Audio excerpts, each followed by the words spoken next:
episode 145 of the Whatnauts Review Show, where every week we pick a story and we talk about it.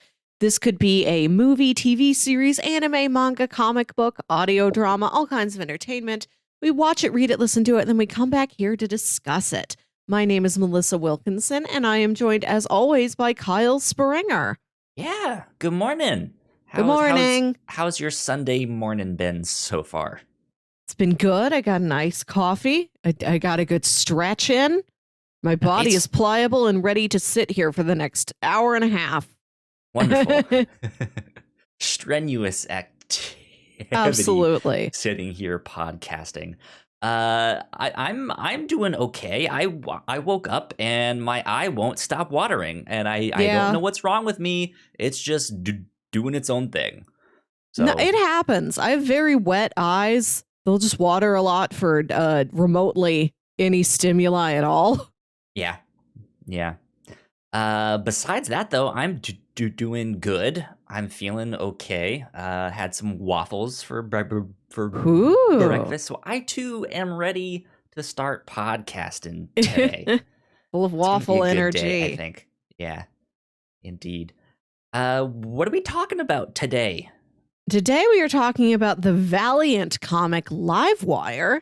And while I've got my Comixology Unlimited up, the writer was Vita Ayala, and the artists for at least the first volume I've pulled up here are Raul Allen and Patricia Martin. Oh, yeah. Yeah, this was an interesting one. So we've read some Valiant comics here on the show previously. Mm-hmm. We have read the death-defying Dr. Mirage. We have read Quantum and Woody. And I think, did we do one more besides those two?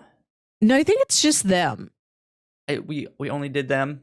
Okay. I think you've pitched me other ones, but these are the only ones I've picked. We were only on our third Valiant title. Yeah, I've read some of my own. So Valiant comics used to be super big in the 90s. They are kind of the like Mr. Pibb or RC Cola to the Coke and Pepsi that is DC and Marvel, right?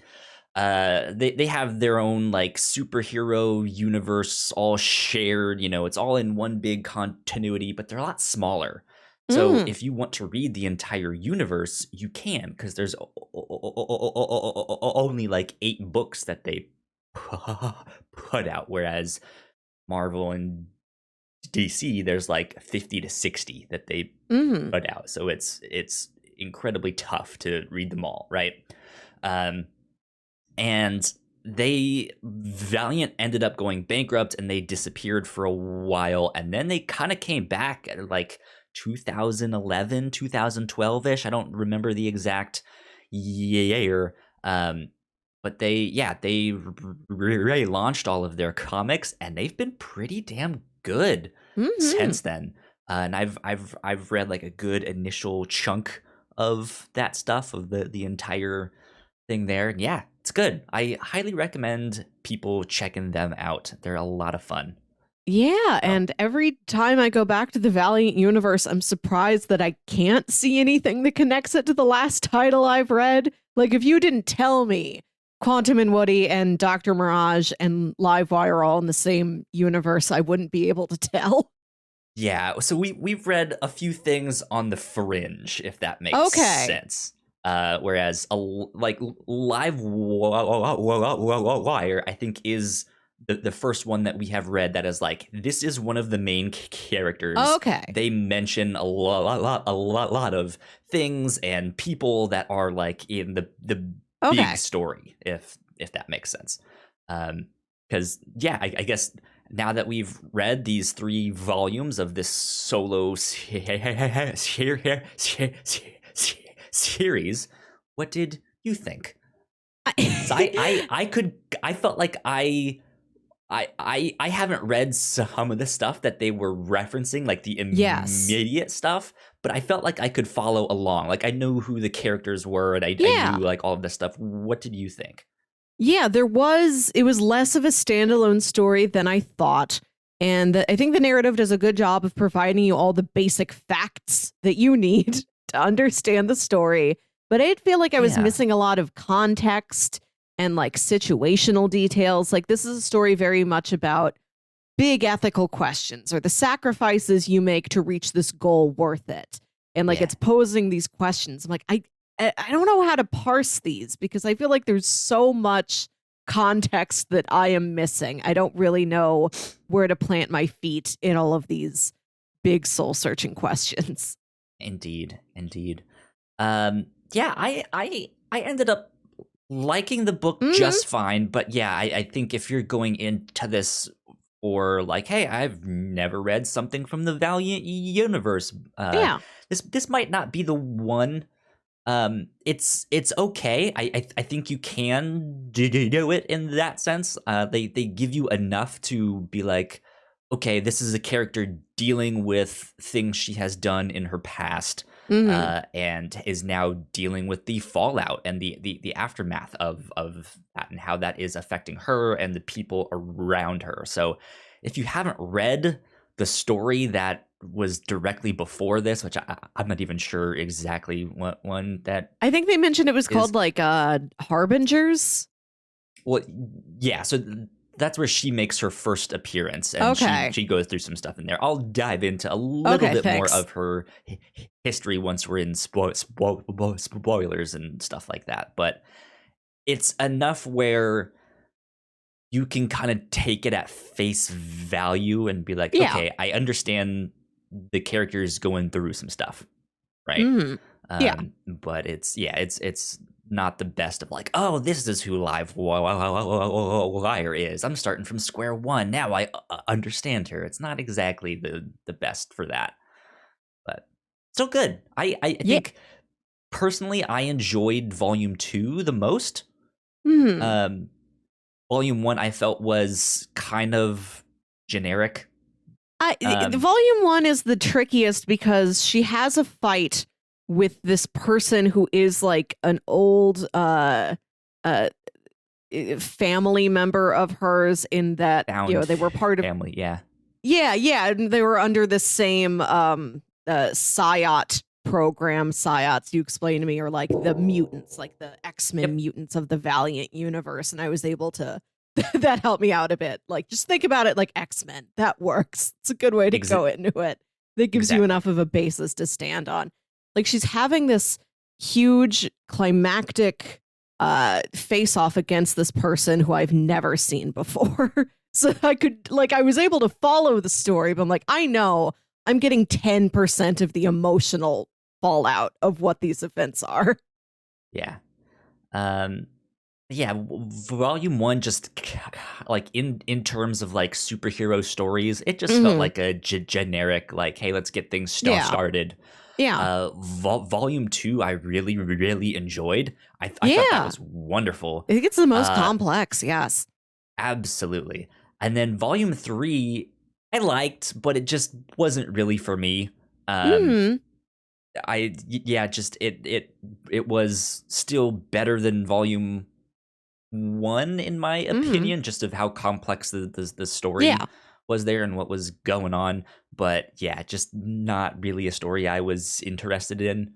But yeah, I still think it's a decent book, and it's good to see this character kind of out on her own, because she I don't think really had a solo book until this. She had been kind of a background character in some other characters' books, and then ended up leading the Valiant Universe's version of the Avengers, kind of. And then I guess shortly after that is when this whole thing happened with her, like the event that they keep referencing in this book that happened, and she got branded as a terrorist. So I guess we should we do a synopsis to catch people up to speed of just like, hey, if you haven't seen or heard this, or do you wanna take the reins? Amanda McKee, also known as Livewire, is a psiot we mentioned, like a mutant, and her ability is technopathy. She can like go inside computers, all kinds of Mhm. technology, even basic things like a digital watch. She can go Yeah. inside there. She can reprogram them. She can control this huge electronic and internet network. And she was part of a training program, sort of like a secret home and training facility for other psiots. She found out that their leader, their Xavier figure, was like selling them out as soldiers, betraying them, was not a good guy. The government was after all of these psiots, and to help her friends escape, she blacked out all of the US, at least all of the continental US. I don't know how Alaska and Hawaii were doing, but she blacked out the US. It killed hundreds of people in that damage. You know, hospitals went offline, car crashes, plane crashes, all of these things, but it let her friends escape. And so now she's dealing with, should I have done that? What else could I have done? Now, my friend, have I given psiots a bad name trying to save them? Do people look at me as an object of fear and not as somebody who's in trouble and trying to help my friends? How do I continue to help my friends when now I have to like live on the run like this? And so we see her face off against a past psiot cohort. We see her investigate a new home for psiots that seems like it's more on the up and up. And we see her work with a aspiring politician who's up for election. They're trying to help each other with their public images. Yeah. It's an interesting mix of stories. Yeah. It's in 3 volumes. I feel like they did a lot. They did, yeah. And we were only going to read the first 2 volumes because that's just the typical amount of comics we would read in a week. But then you pointed out, I think the 3rd volume is the last volume, so let's go ahead and do all of it. Yeah. So there you go. That's a brief synopsis for that one. Do you have final thoughts you want to say on that before we get into spoilers and stuff? I just want to say the art is great. This is a very good looking comic. Indeed. Yeah, I like the art a lot. The art in volume 3, I liked. It didn't connect with me as much, but it's still really good art there, yeah. So fun stuff indeed. Well, let's get into some housekeeping and then we'll get into spoilers. This will give all of you guys a chance to tune out and go read those books. The first one is available on Comixology Unlimited. The other 2 you guys will have to purchase. But yeah, so you guys can at least go get a taste of what it is like on Comixology Unlimited. And I think the next 2 volumes were just about $6 each. They're fairly affordable. Yeah. Well, at least the time we bought them, they were 50% off. So there you go. If you did not know, we have multiple podcasts here at the Whatnauts. You guys can find out more information on our website, which is thewhatnauts.com. We recently had Ignacio from our podcast Crossplay, which is our video game podcast. He joined us on the Captain's Log, which is our weekly just off-topic shenanigans, hang out, have fun, talk about whatever podcast. So that was a lot of fun. You guys should check that one out. You guys can find all of our podcasts on your favorite podcasting platform of choice. Just type in the Whatnauts and all of our shows will pop up right there. And if you like what we do, patreon.com/the Whatnauts is where you can support us for as little as $1 a month. We have a $3 tier as well with all kinds of exclusive content from all of our shows.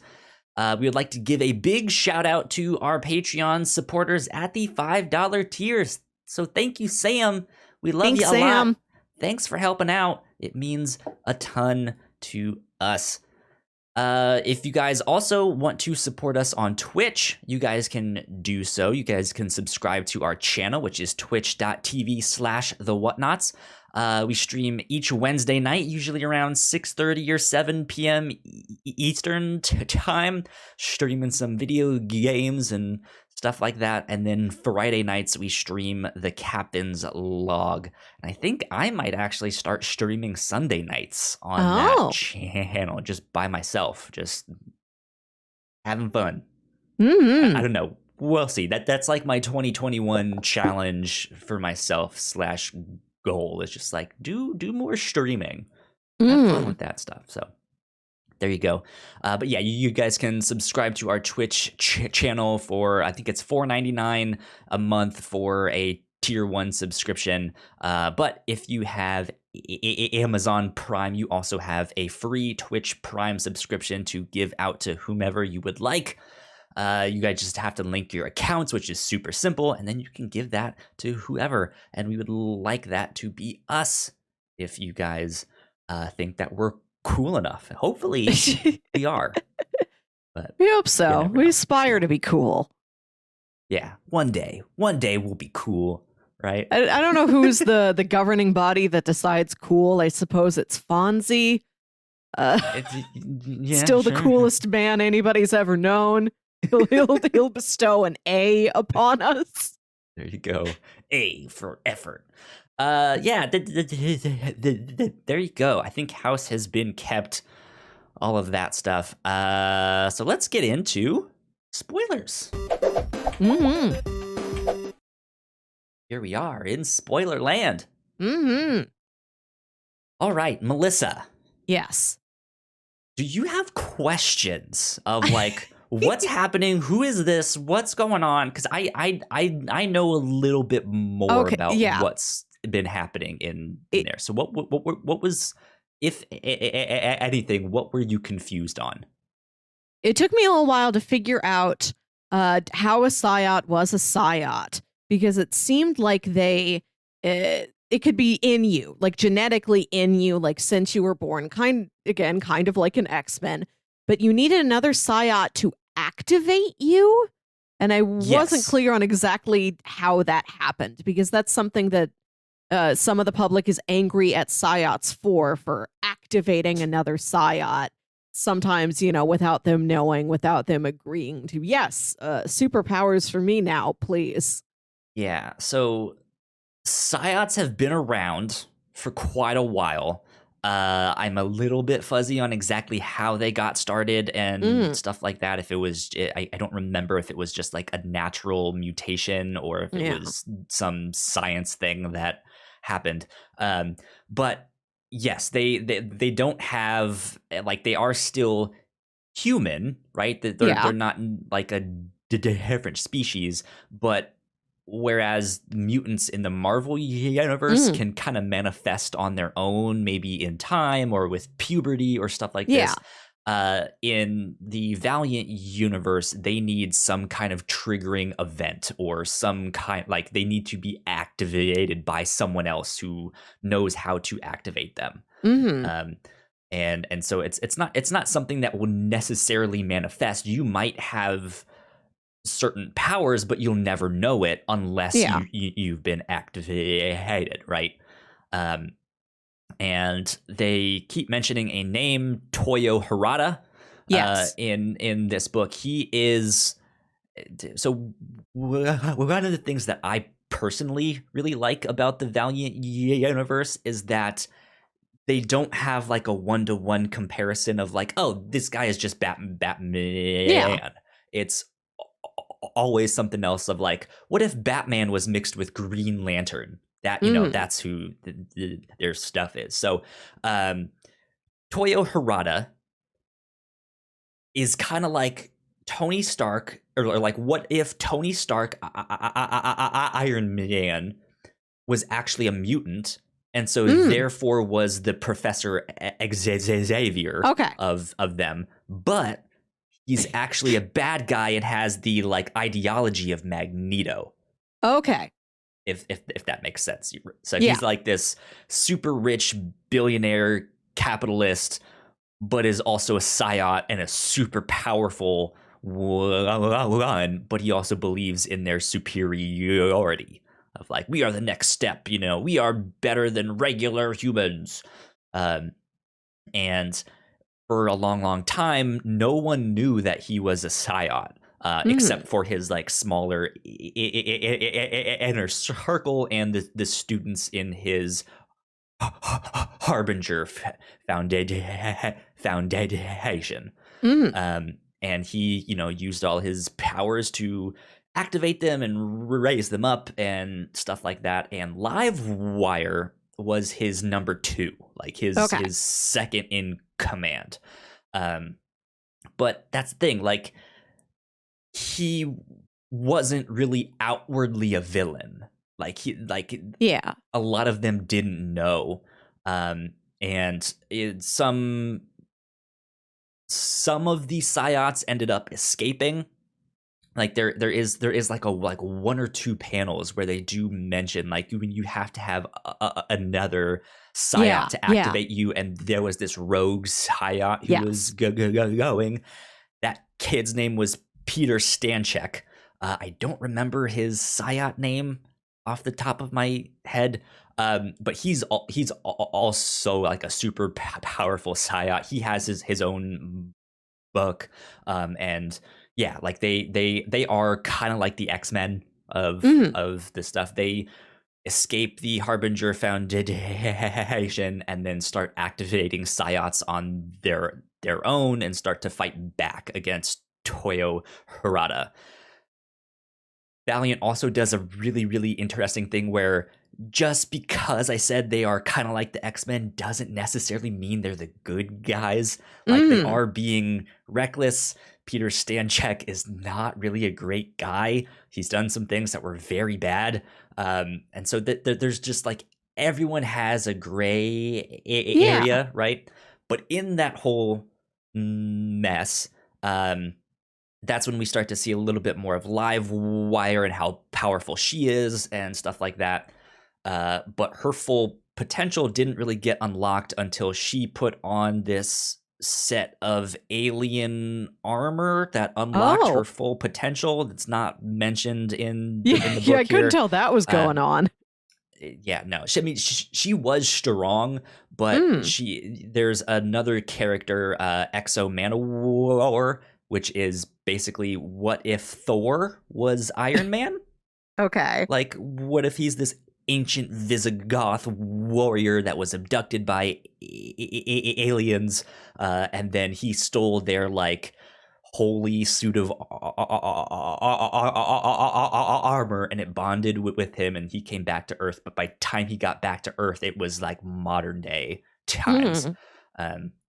And stuff like that. And so there's a moment where Livewire puts on that suit and it like unlocks her full potential because it is this like alien being and stuff like that. And that's how she gets super strong and strong enough to do what she did in this event that they keep referencing in the book, where she basically shut down all of the technology in the entirety of the United States.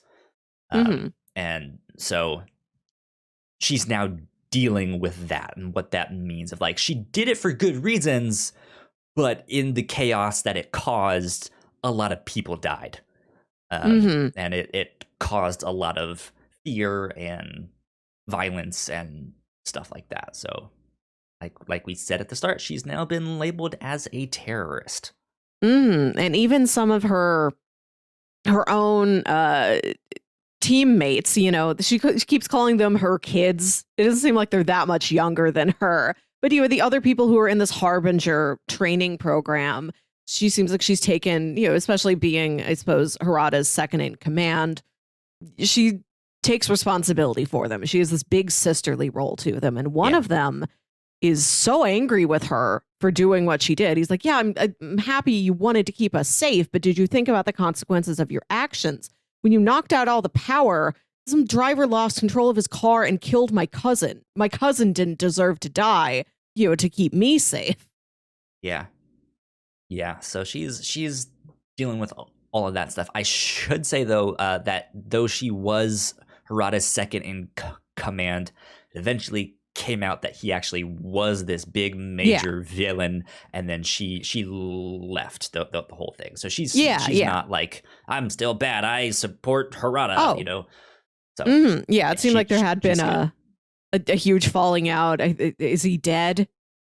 I think at this point in time, yes. Okay, but I'm not entirely clear on that. Yeah, it seemed like there had been some sort of a coup that organization had dissolved. That like some people had. I forget the name of the person she's fighting in volume 1 with like the purple hair. I don't remember off the top of my head. I'll look it up while you continue talking. But like that was another one of Harada's trainees who was angry at her and seemed to carry a lot of you were always the favorite sort of animosity towards her. Yeah, I don't remember him. Or he, at least from what I've read, he's never been a major character, but it seems like he was maybe like the number 3 in chart, or like I got a weird like maybe that's her brother. I think they all call each other. Well, at least this person calls her like sister. Yeah. Yeah, and I didn't really see that among the rest of them. I don't know. Let's see here if I can skip ahead. Yeah, like I said, this comic, like, it gives you all the basic facts that you need to know to like read the story and not have huge confusion points. But it is like, I wish I knew more details about this. And she's having this huge fight against this person. And it's like the whole knockdown, drag out. They're fighting in the rain. It's so dramatic. They're yelling at each other. It's all these big dramatic speeches. And it's like, I just saw this person. Like, I can tell this is Pan. Yeah, that's Pan. It is all the trappings of this is the biggest like conflict. This is the climax of this major conflict that has been boiling for ages. Like, I can tell that, but it's like I don't feel this, not because of anything that this graphic novel is doing, just because I didn't read anything before it.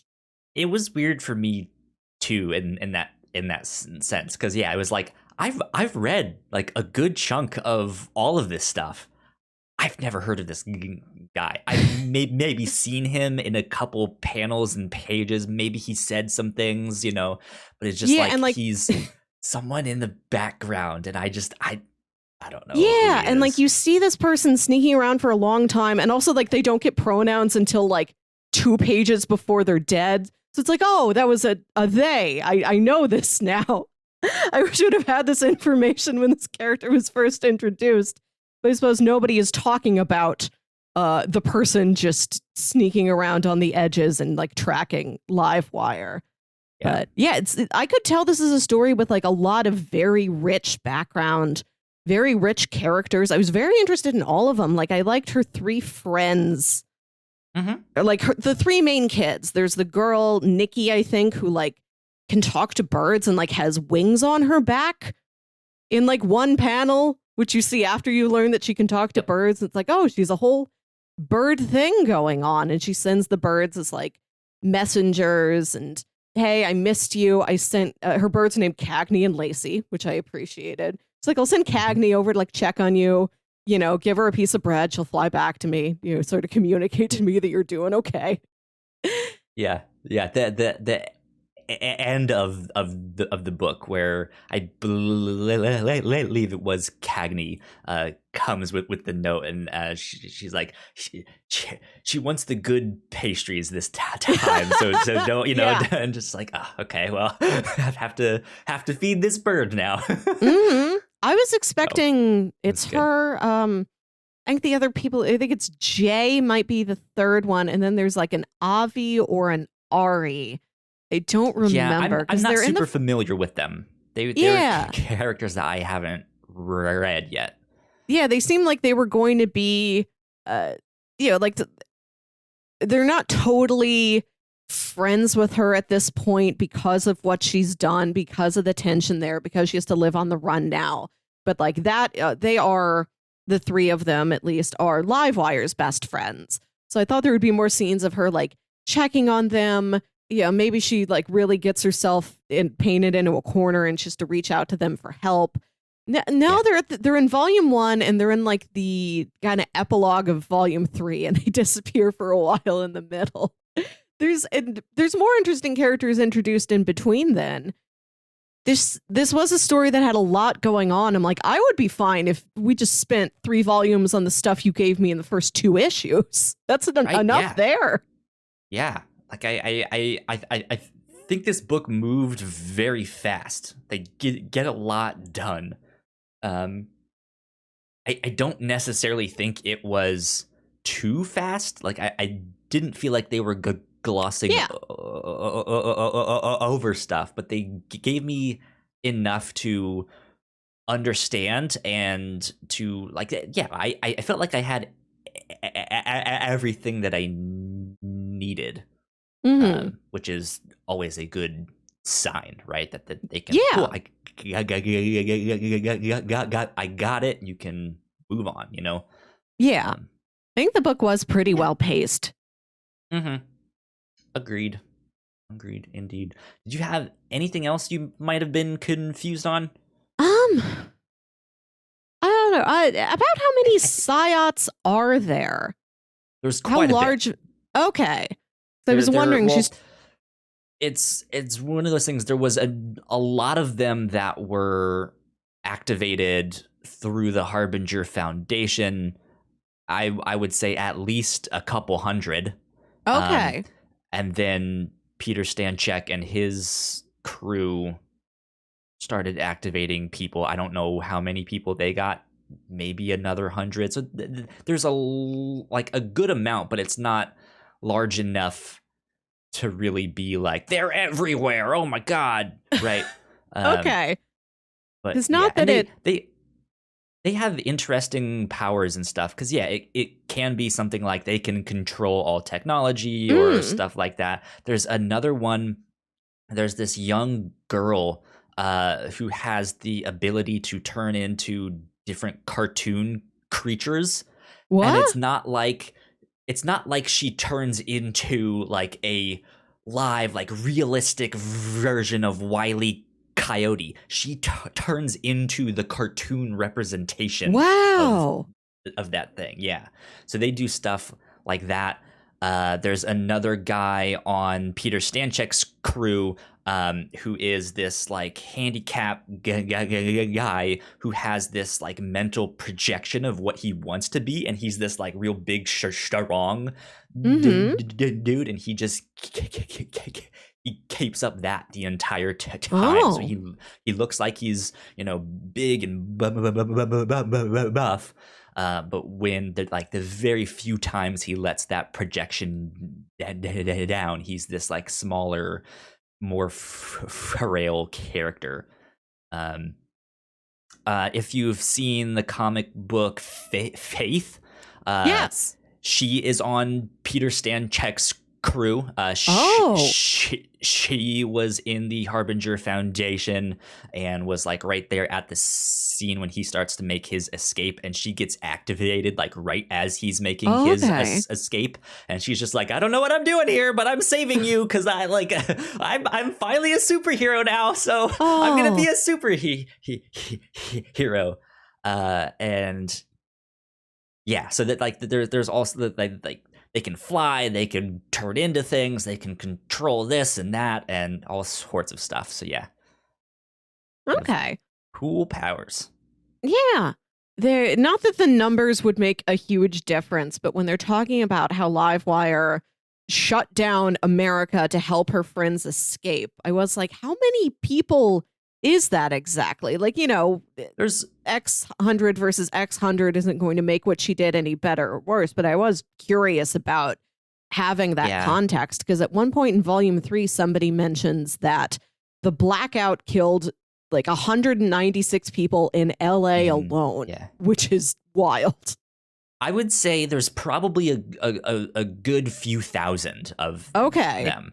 But I don't know exactly, but that's kind of the whole thing, is like no one really knows if they're a psiot or not until they get activated, until someone shows up and is like, hey, you have the potential, right? We just need to activate you. And so there is this like when that happens, not only is there the fear of like, oh God, what is happening? Like none of our technology is working, but then there's also this fear of like, this was a psiot who did that. They are dangerous and powerful.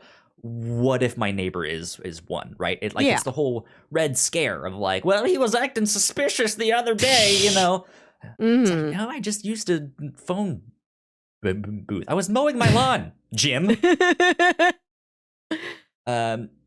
So yeah, I mean, think about how big the mutant population is in X-Men. I would say it's around the same. Okay. Yeah, I was curious. I did want more details about this event, like how it seemed like it was government operatives. It's like you have permission to execute everybody, not just capture them because we want to study them. Like, no, just kill every psiot. I'm like, how were they doing this? At what method why did you decide on besides the fact that you're a technopath and that is within your skill set, why did you decide on a blackout as the best course of action? How did this help your friends? You know, we saw like 3 people that got out of it. Have you heard from any other psiots saying, well, I got out. Thought I'd at least tell you after you made a name for yourself as a terrorist trying to do that. Hi, Livewire, it's me. I did escape. I'm living in a cabin in the woods now. Like, it was, I think that is fascinating as the main question of the series, that this character has taken such a drastic, desperate action, and she's living with the fallout of this as the entire nation is. And she decides, like, if I went back, I don't think I would do that again, but I have to stand by what I did. I have to stand by, if not the action, then the principle of I have to do whatever it takes to protect my family. And she does kind of come to terms with really seeing the consequences of her actions. And like, I did kill hundreds of innocent people that may have outnumbered the innocent people that I saved. Yeah. It's an interesting question. I think it is a story about a group of people basically being backed into a corner and persecuted, and then them taking measures to defend themselves and help themselves, right? Which I know last week you pitched 3 comic books, all with Black heroes, and just like, hey, it's Black History Month, let's do something for Black History Month. And I think especially in volume 2, you really see that story come to a head of like, hey, this is kind of a metaphor for all of that and the persecution that they are facing, stuff that I can't even imagine. But it's not like it's like this, along with the X-Men and stuff like that. Like, it's not just a metaphor for the Black community or Black people. It's just someone who is in other, right? They are queer, or they're a person of color, or they're just like some minority, right? Where they often feel persecution, or face it. I shouldn't say feel, but yeah, like I think this one hit a little bit closer to home. Now that we, especially in 2020, had the Black Lives Matter protest, where that stuff kind of came into the public in a real, visible way. Whereas I think it unfortunately, in most everyday circumstances, like someone like me doesn't necessarily see that all the time, right? Like, I'm aware of it, but a lot of it really isn't on my radar, just because that's not my experience and stuff, right? So the fact that it was so visible to the entire world is just like, wow, like this stuff is actually happening, and here it is in this book too. And it's just like, oh, we just went through all of this. Like, lock the police, come on. It is regrettably very timely. Yeah. I don't know exactly when this book came out? I know it's fairly recent, Mm. but it's, I want to say like 2018, 2019-ish, I think.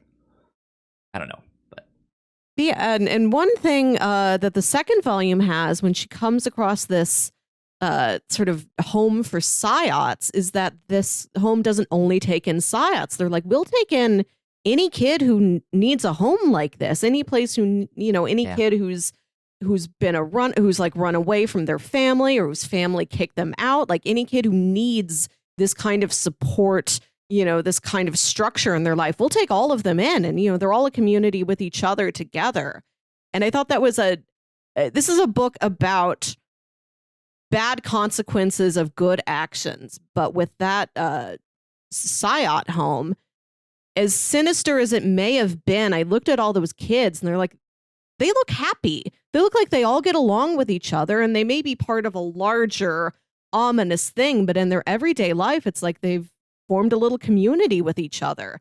Psiots, non-psiots, kids of all different backgrounds, and they look like they're having a positive school experience, learning how to do various things. And of course, I hope they're not being used as soldiers, against their will. Yeah, which is what Harada was doing.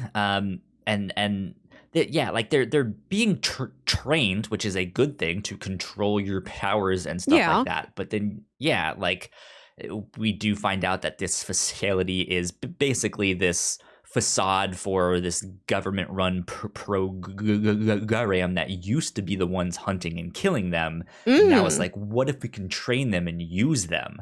And so it's basically the flip side of that coin, which isn't different from what Harada was doing, which is why Livewire recognizes it instantly and is just like, this is bad. No, don't do this.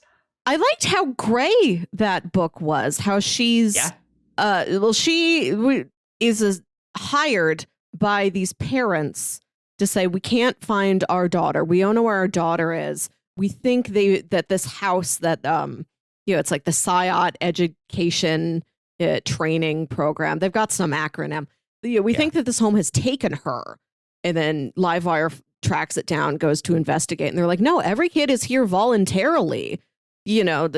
Some kids are brought to us by their parents, but like we make sure everybody agrees that the kids are here.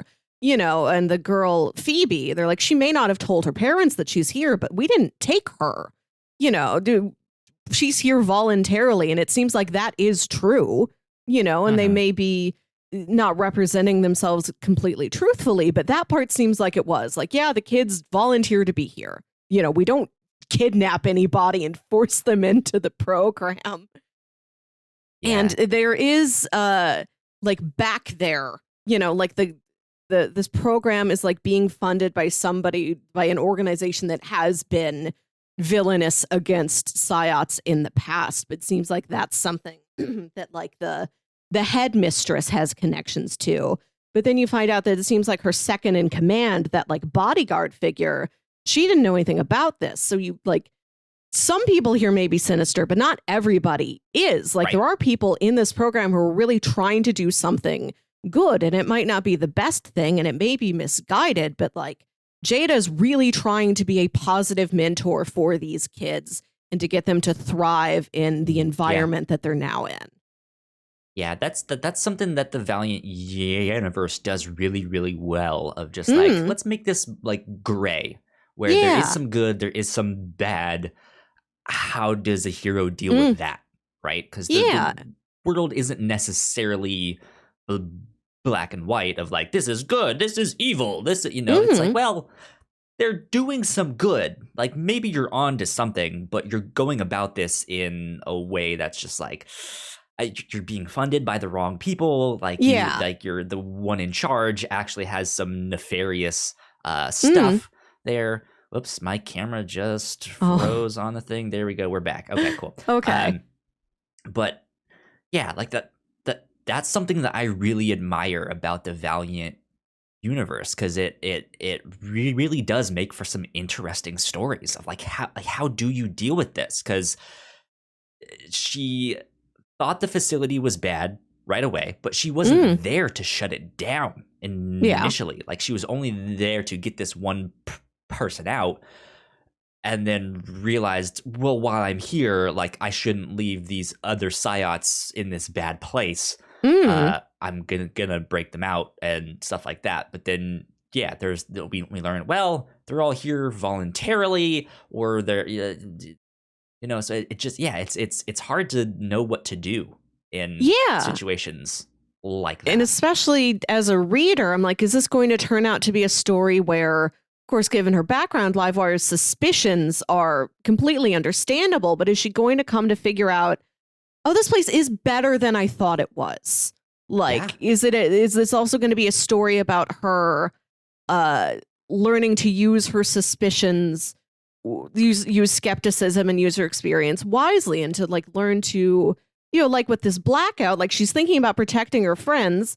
In that moment, she's not thinking as much about, I've shut down electricity to a hospital when I've also shut down electricity to a government facility that's going to go out and hunt my friends. Have I thought about all the people hooked up to machines that I'm killing right now? Is this going to be a story of her learning to kind of think about other people's experiences and how they may come to things with different perspectives than her, and think like, okay, my suspicion is good, my suspicion is healthy, I need to know when to put it on the back burner for right now, and like look at this with like open eyes and like really try and take it in objectively.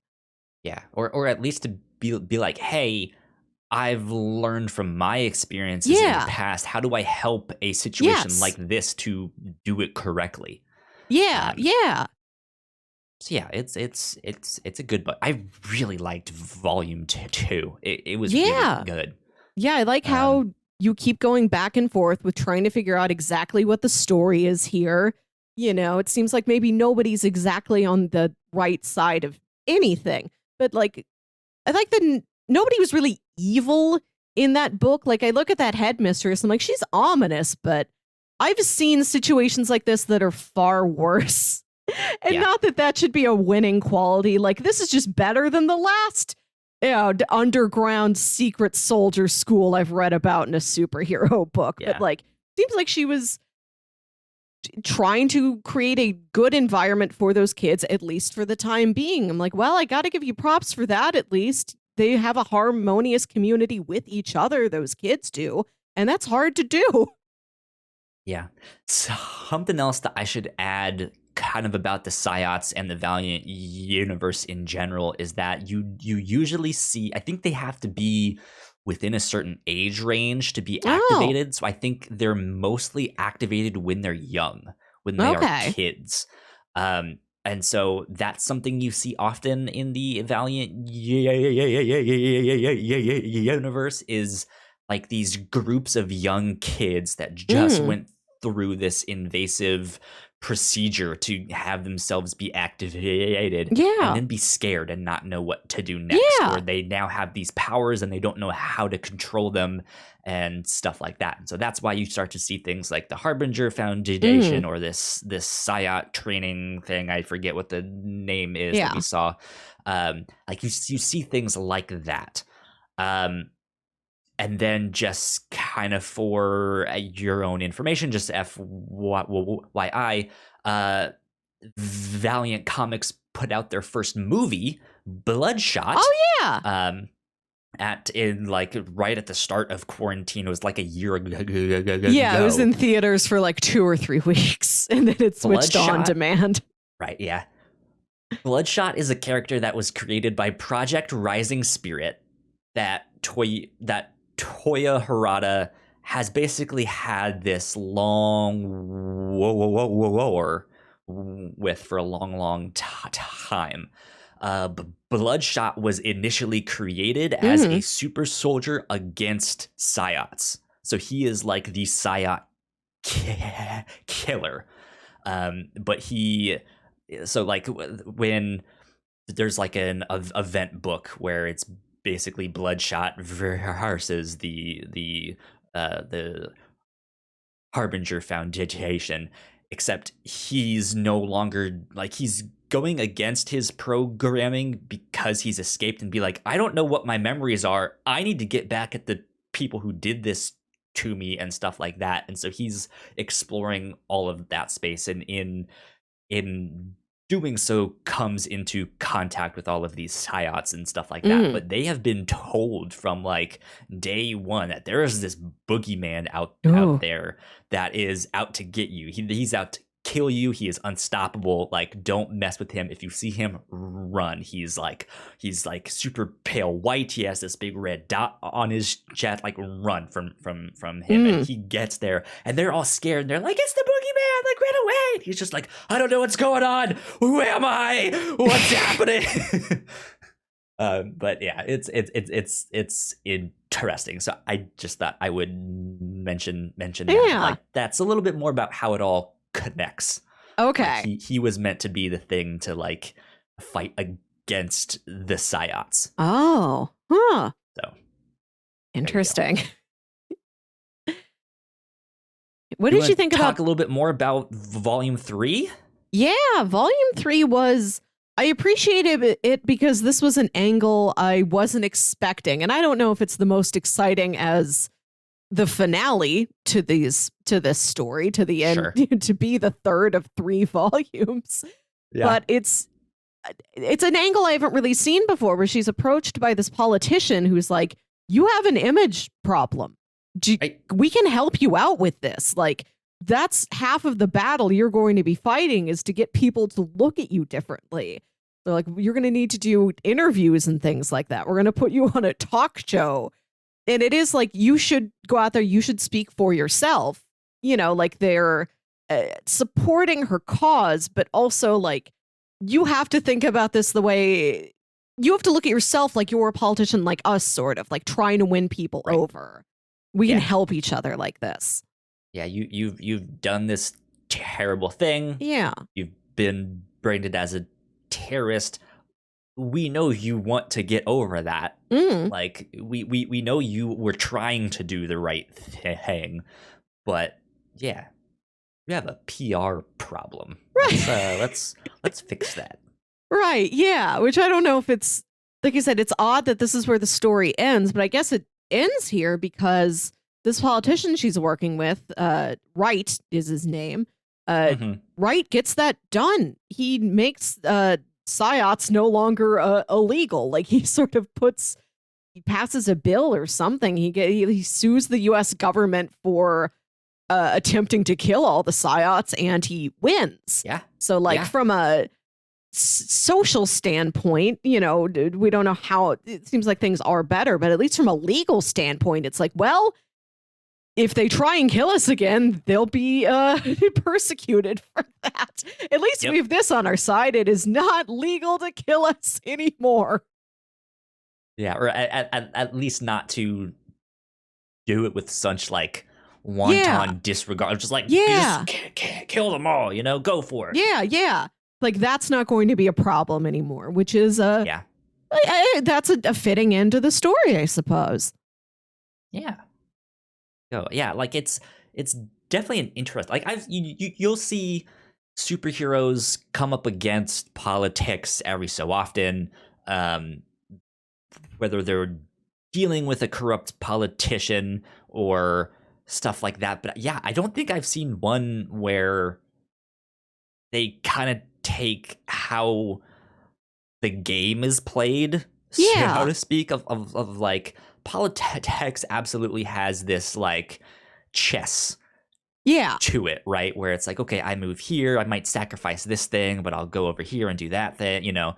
And yeah, I don't want to say that there's not superhero comics with no like cat and mouse mind game thing, but to just very literally be like, we need to work on your PR. Like, let's fix your branding here. How do we take you, who has been misjudged as this terrorist, and how do we get you back to being this hero and guardian that wants to just take care of her people, right? Yeah, that's an interesting story, and I think it it started to go down a path, and though I think by the end of volume 3 they wrapped it up, I don't really feel like that was necessarily a good ending. Yeah. I felt like we could have gotten another like 2 volumes of her trying to fix that and solidify it. Of hey, like you done, like, because remember when we read oh god, why am I blinking? When we read Irredeemable, there was a scene where Cubit and the one dude with the twin brother. Oh yeah, the Survivor. I guess that's the name he changed. Yeah, it's a superhero name. Yeah. They go to like the middle of nowhere podunk town, like in a farm, and they're like they get to see what the people think. Like, that is, I think, something that is missing in volume 3. We don't get to see what the everyman thinks, right? We get to see what big politics thinks of, like, you're a terrorist, we need to fix you. But there's no just like Jim who was mowing his lawn last week, right? Like, we don't get to see what he thinks. We see a little bit of it. Like, there's some panels where they'll overlay like, or like they'll overlay tweets from various people. You'll hear talking heads on the news. Yeah, and they go to this charity gala, and there's people who are like taking surreptitious photos of her, like, Livewire's at this party, you know, and like she says like 8 people have tried to call 911 since I got here, and I blocked all the calls. Like, nobody's going to come for me. But there's at least 8 people here who are terrified that I'm here. And there's like I think there's one older couple who's like, they've lived through so many different civil rights battles, and they're just like, we're good here for you. Keep up the fight. Yeah, and they're like, we're here for you too. You know, the old woman's like giving her a hug, and she's like, okay, thanks, ma'am. Like, there's everything from that to the people who are just like, whoa, Livewire's here. And they're just asking her like very tacky, invasive questions, to the people who are like, oh, Livewire's here, I have to call the police. Exactly. Yeah, I guess my counter argument with that is it is a charity ball, so it's gonna be people with money. Like, this is the rich elite that are there. So again, you don't really see the like underlying, just like who is, what does Joe Schmo think? Right? So there is an underrepresentation of a Joe Schmo in the story. That's what at least volume 4 could have been, of her like putting in the work with the everyday person to fix this. More of maybe like a Superman approach, right? Where he does battle the big giant robot and the Lex Luthors, but then you also see him like lifting up a car to help out Sally, who's over here. Get a cat out of a tree. And her thing. Yeah, getting a cat out of the tree. Like, we need a little bit more of that. Yeah. So, there's a moment in this book that I really appreciated where, Wright and his PR assistant Gwen, they were interesting characters because they're on a good side of things, but they're doing everything in like a very shady way. Like, they are lying to get their way, but their way is ultimately to help other people. Right. Yeah. They're like, we're going to fight our way up the ladder. And then once we are up the ladder, we are going to try and be beneficial to people who are in trouble. So they were very interesting gray characters. And Gwen is telling Livewire about how she's from a very poor community in Alabama that's been overlooked for like job support, education support, food support. And she's like, we have an incredibly high unemployment rate. You know, there was so many dropouts. Scene. Yeah. Yeah. Like, kids are, people are starving. People are unemployed. Kids are dropping out of school. She's like, it's terrible. And we keep getting overlooked by the state government. She's like, this is why I am so dedicated to climbing the political ladder so fast. I want to go back and help my hometown. And Livewire is like, do you think that compares to the situation I've been in? Your people weren't being hunted down by the government. And she starts on this tirade, and then she stops and she says, I'm sorry, it's not a contest. The feelings you have are valid. I'm sorry you had to see things that terrible so young. Yeah. And I liked that moment. I like that she's thinking about, this is a story about her taking her past experiences and trying to do the most good with them, but also being aware of, like with the blackout, what problems are other people facing at the same time as my problems that I also need to at least be considerate of. There's an interesting scene in Judas and the Black Messiah, which I just watched this past weekend because it was on HBO Max. It had its premiere on there. It's a great movie. It's intense, but it's a great movie. And there's a scene where the Black Panthers kind of go to this like really small podunk, just like middle of nowhere church, and it is like they have a Confederate flag like at like front and center at this thing, and immediately tension is just like, what the hell are all of these Black Panthers doing here? And then, you know, they're all sitting there like, you're the ones that like killed my parents and stuff like that.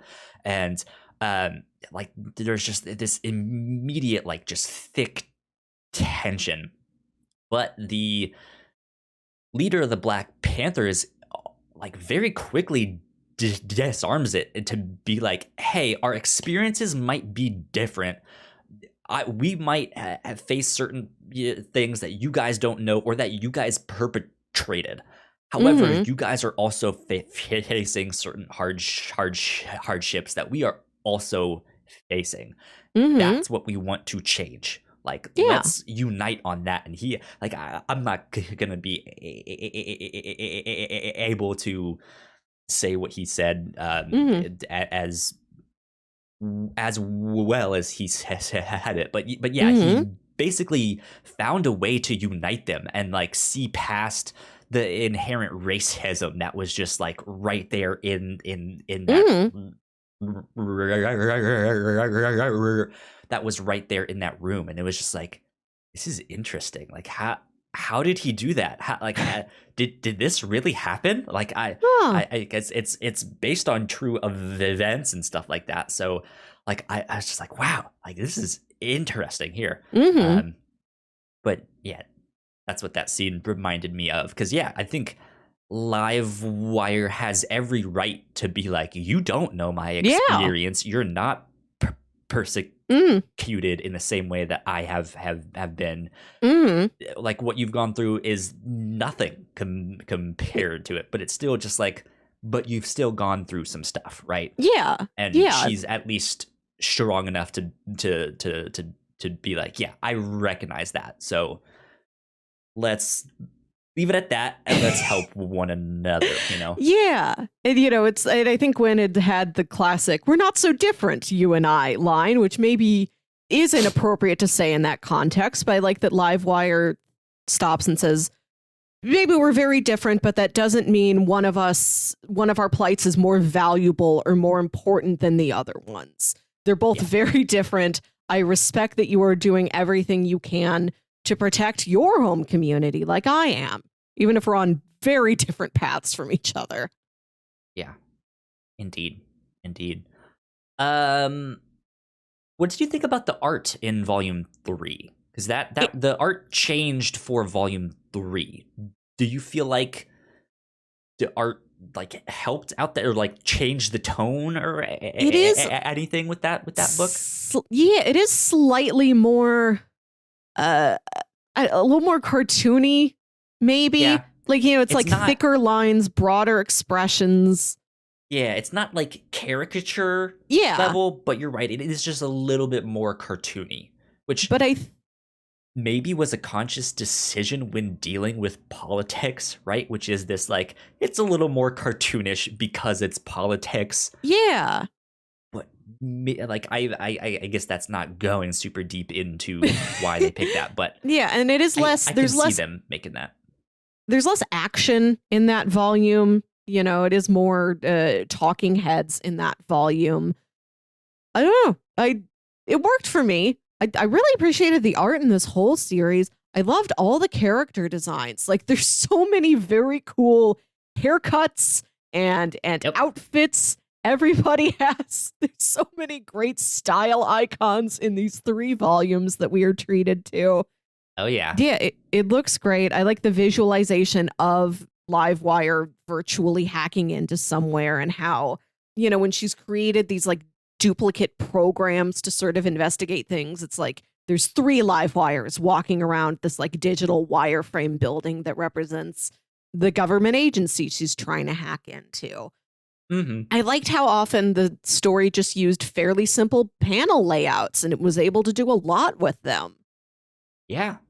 Yeah, the Valiant Comics does good with like representation of like, hey, we're gonna have people of color, we're gonna have people of different body sizes and shapes and stuff like that. They normally do a good job of that. So yeah, it's just neat to see here. It's like, oh, here's someone with this haircut and that haircut. So many great haircuts. They are, they are definitely queer or something here. It's just like, oh, like there's good, like, I think you can do what I just said and be like, oh, they have great representation, but at the end of the day, like, they don't also force it in your face. It's just like, when you look at the things, it's like, that just seems like the world. Yeah. It seems normal, and that's good. Whereas, yeah, like if you read a Daredevil comic, he's in Hell's Kitchen, which shouldn't be as white as those comics make you think Hell's Kitchen is, right? It's just like, well, okay, Hell's Kitchen, sure. Yeah. One detail in Volume 3 that I liked is when it's Wright and his opponent. I forget what office he's even running for. Is he going to be a senator? Like a congressman or senator? Something like that. It's him and his opponent has been vehemently like anti-psiot. Like, this seems like a very shady, unscrupulous guy. But they go on this talk show, and the talk show host has like a trans pride pin, and it seems like you could infer that she herself is trans. And this very aggressive, like, villain congressman seems normal the whole time. So it's like, oh, that's a nice detail that like he hates psiots, which isn't good, but maybe he's more accepting of other different kinds of human beings. Yeah, or just doesn't really know. Like, he's too focused on psiots because they have powers that he just doesn't realize that it's like, oh, there's a trans person right in front of me. Yeah. Well, as long as you don't shoot lasers out of your eyes, sure. But yeah, like that's purely a visual detail of the art. This little trans pride heart pin that this host has on her chest. Like, that's a nice detail to add in there. Good touch, indeed. Mm-hmm. Yeah, I liked this book. I like I said, I think Volume 2 was the one that spoke to me the most. That was the one that I was like, this is a great book. But yeah, again, if you're brand new to the Valiant universe, I don't know that this is necessarily the best place to start. I mean, they've really only been going for a decade now, so it's not much. You can start from Volume 1 of the Harbinger founded. I think it's just Harbingers. Yeah. Or like Volume 1 of Bloodshot from 2011 or wherever it was there. But yeah, like you can start with that stuff, and it's like, okay, this is I'm starting from square one. Right? Yeah.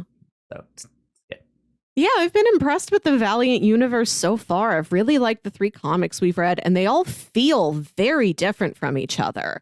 Like, Quantum and Woody is more of this irreverent, like, kind of buddy comedy, about these 2 estranged brothers who get these superpowers that are linked to each other. So now they're like stuck with each other when they haven't talked in years, and they each like hate how the other one lives his life. And Dr. Mirage is this widow just trying to get back to some semblance of a normal life. And like she's like, I can talk to ghosts. Why can't I talk to my husband's ghost? And it's her trying to solve that mystery and like going into the underworld. And then you've got Livewire, who's more of this is like a very solid kind of action thriller story with like these very big, fascinating questions behind it. Yeah, like each of them have a very different vibe going for them. Indeed.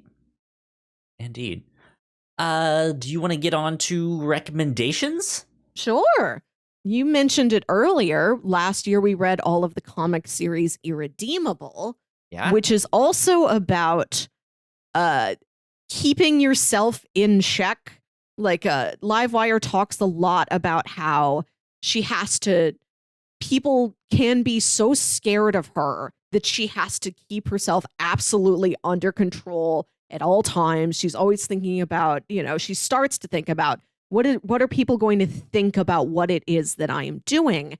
How do I behave in such a way that I get the job done, but I'm seen as a force of good and not something to be terrified about, which is kind of the issues that the Plutonian is going through. He is this, omni-level, like super powerful being who's like from the time his powers developed when he's like a baby, like his whole life since he's been able to think, he's like, I have to behave perfectly. I have to be a very good boy, because if I'm not, everyone's going to be terrified of me. I don't want to scare anybody. So he's like, I've lived my whole life like stretched like a taut wire, like every single day for my whole life. Because like if I slip up for one moment, I'm the bad guy. It's not going to matter any good deeds I've done in the past. Once I scare somebody, I'm going to be scary for the rest of my life. Yeah. Good call on that one. I would say go if you're interested in more like psiot stuff from the Valiant universe. Definitely go read Harbingers. You'll find out more about Peter Stanchek and Toya Harada, and just what their story is. You will see Livewire in that, but there's not much of her in that. She's not like a main character. And she is a bit of an antagonist in that series, but not by choice, more so by default of just like she is Harada's number 2, right? Yeah, I love that book. I thought it was wonderful. Bloodshot is happening right around the same time. Those first couple volumes, I think that they do like 2 or 3 volumes each, and then there's like a crossover event. So if you want like the start of the Valiant universe, I would say go check out Bloodshot and Harbingers, and that leads into Harbinger Wars. And that's from like the early 2010s ish, like 2011, 2012 ish, I think. But yeah. Let's see. This character also reminds me a lot of Storm from the X-Men. I know Storm has had, I think, like 1 or 2 of her own solo series, though I haven't read them, so I can't really say like, oh, go check this one out, it's great. Yeah. But yeah, just like I think her like in the position she is, where she is like one of the more powerful mutants, and she is in this book one of the more powerful psiots. Like she has a leadership role and is dealing with her past, because Storm also kind of grew up on the streets and was a thief and stuff like that. So there's some similarities there. Yeah, I think that's it. I'm not super familiar with what else Vita Ayala has written, so it was a well-written book. Yeah, it was good. It was good indeed. Is that it for recommendations? You have anything else, or should we get on to pitches? Yeah, let's move on to pitches. All right. So if you've been following along at home, you will know that it is the end of the month, and at the end of the month, we do our end of the month special. If we don't have like a fancy schmancy name of like, we're doing our this thing, our crunchy peanut butter episode. Yeah. So yeah, end of the month special. Melissa, you and I have been watching Halt and Catch Fire. We covered season 1 this last month at the end of January. And so it's time to dive into season 2. That's what we will be covering next week. However, or the week after that, we are getting close to the end of WandaVision. Yeah. And I thought it would be the perfect time to dive into some Wanda and Vision related comics, some Scarlet Witch and Vision. So I have 3 comics that I think we should check out that are at least I know two of them are factoring in because I've read 2 of them. I haven't read one of them here. So I'll start with the one I have not read. This is Scarlet Witch, volumes 1 through 3. Volume 1 I know is available on Comixology Unlimited to get you all started. But volume 2 and 3 are not on there. This is written by James Robinson with art by Vanessa R. Del Rey and Steve Dillon and Jose Giles, Mark Lamming, Chloe Poilerot. I don't know how to say that name, and more. But I have seen this book. The artwork is incredible on this book. It looks lovely. I haven't read this, but it is a solo Scarlet Witch book. When is it from? It's from 2015. Okay. Yeah. It says, witchcraft is broken, and the Scarlet Witch is on a journey across the globe to fix it. From the back alleys of Manhattan to the serene Greek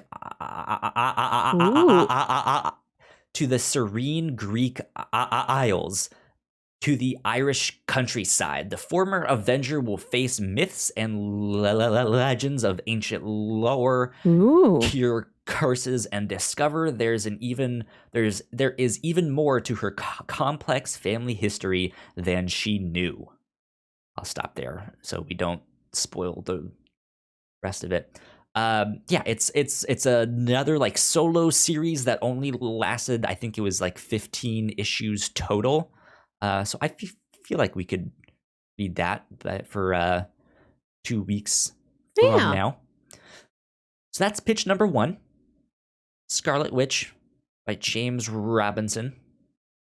Pitch number 2 is actually something we covered a long time ago on the Whatnauts podcast. It's time to bring it back here for the review show because this is just perfect timing. Tom King's Vision, volumes 1 and 2. It's only 12 issues. Again, volume 1 is on Comixology, but volume 2 is not. I actually own. Oh, where is it? Where'd it go? It's under V for Vision.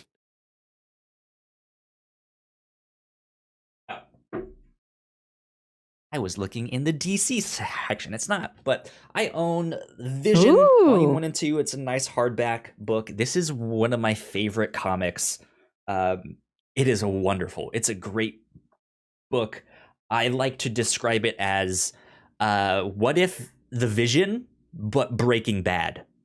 Okay. It just things go very, very wrong very fast, and they just keep digging themselves into a bigger hole, and it just won't stop. And they're just being like, try to look normal, come on. So according to Comixology, it says the Vision wants to be human, and what's more human than family? So he heads back to the beginning. To the laboratory where Ultron created him and molded him into a weapon. The place where he first rebelled against his given destiny and imagined he could be more. That he could be a man. There, he builds them. A wife, Virginia. 2 teenage twins, Viv and Vin. They look like him. They have his powers. They share his grandest ambition, or is that obsession? The unrelenting need to be ordinary. Behold, the visions. They're the family next door, and they have the power to kill us all. What could possibly go wrong? So, there you go. There's that one. Yeah, I love this book. It's by Tom King and Gabriel Hernandez Walta. It's a great book. I highly recommend everyone go check this out. If whether or not we pick this one for this next week, please go read this book. It's great. Pitch number 3. You guessed it. House of M. This is a Marvel event book from 2005. It's 8 issues. It's all on Comixology Unlimited. Scarlet Witch is out of control, and the fate of the entire world is in her hands. Will Magneto help his daughter or use his powers to his own benefit? This stars the astonishing X-Men and the New Avengers. Long story short, Brian Michael Bendis came on to Marvel, and he started writing the Avengers and stuff like that, and he wrote a book called Avengers Disassembled, which basically broke up the Avengers. And one of the major players in that was Scarlet Witch, and by the end of that book, yeah, she kind of went crazy. And with House of M, we are seeing that full tilt. We're seeing what happened because of that. Scarlet Witch has created this perfect reality where everything is just exactly how everyone wants it. And cracks are starting to show and stuff like that. And so these characters have to kind of figure out what to do and how to confront her and be like, hey, this is bad. Let's stop this. So that is House of M for you there. So pitch number 1, Scarlet Witch, volumes 1 through 3. Pitch number 2, Vision, volumes 1 and 2. And pitch number 3, House of M. I am going to have to go with Vision because you have spoken of it so highly any chance you get the opportunity. Yes, it is a wonder. It's one of my favorite books. It's so good. I'm glad that you picked this one because I really want you to read this book. So that is what we will do in 2 weeks' time, which means we will be recording it on March 7th. So it'll be out March 10th. So be on the lookout for that. And be excited about that one. But next week, don't forget, season 2 of Halt and Catch Fire. I'm excited to get back to this. I've recently started following Chris Cantwell on Twitter, and he's a good Twitter follow. So go follow him there. But yeah. Whew, okay. That's all of that. That basically wraps us up for this week. So Melissa. Yep. Where can the people find you? You can find me on Twitter and Instagram at Wilkywit. That's WILKYWIT. And listen to my other podcast, Saturday Morning Obscurities, where me and my brother Jams talk about weird old kids shows you feel like only you remember. Our latest episode, a friend of the show, Jack, joins us to talk about Oogie Loves in the Big Balloon Adventure. I have never heard of that show. It was a movie that came out in theaters in 2013, 2014, something like that. And it was designed to be like, this is a movie you take little kids to, 3-4-year-olds. And it's like a dance along. The movie's got a lot of musical numbers in it, and the kids are invited to get up and dance along with the characters in the movie. Gotcha. It did not do well. I can imagine. Nobody was excited for that concept. And it is a baffling fever dream of a film. Interesting. Interesting. Well, there you go. Go check that out. Saturday Morning Obscurities. You guys can find me at Yo Kyle Springer on Twitter and Instagram. If you guys want to stay up to date with our shows, we are at the Whatnauts on Twitter. So go like, share, subscribe. Go leave us a kind review if you guys like what we do on your podcasting apps. That would help us out a ton. Please go rate and review. I cannot stress that enough, especially if you have nice things to say, because that helps us get the show out there and improve and stuff like that. So yeah, that would mean a lot to us. That's what we're hoping for in the new year here.